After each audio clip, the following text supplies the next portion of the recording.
a essayé de reconstituer un petit peu l'atmosphère d'une école, pas trop récente, avec quelques tables, des cahiers, une armoire. Nous avons un tableau, comme il y avait à l'école, avec les craies pour écrire dessus. Et nous avons surtout énormément de documents, beaucoup de livres, des documents assez rares, dont des certificats d'études de personnes très anciennes. On a également des fusils en bois, ça intrigue beaucoup de gens, parce qu'il y a eu dans le temps les bataillons, ce qu'on a appelé les bataillons scolaires, où on apprenait à l'école à se servir de matériel militaire.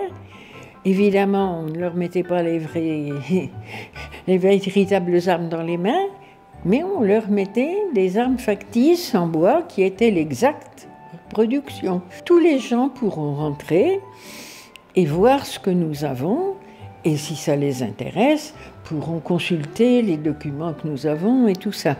Et en plus, nous avons le projet de faire quelques petites conférences, quelques publications, même à la rigueur, pour transmettre ce que nous connaissons, et aussi pour que les jeunes qui viendront nous voir aient un petit peu l'impression de voir ce qui pouvait être l'école du temps de leurs parents et de leurs grands-parents. Lorsque Madame Gendreau est venue me rencontrer à la mairie pour me faire part de son projet de création d'une sorte de musée de l'école, on a tout de suite dit oui, parce que ça correspondait à plusieurs projets que nous avions en tête, c'est-à-dire de faire en sorte qu'il y ait un musée ou quelque chose qui n'existe pas dans la Manche à 40 ans. Je pense que ce projet est unique au département. Et deux, on a tout de suite pensé à la rue du Château, parce que notre volonté permanente, c'est de faire en sorte que la rue du Château, qui était une rue très dynamique dans le passé, le reçoit à nouveau, et elle est en train de l'être. Et on espère longue vie à ce musée de l'école dans la Manche.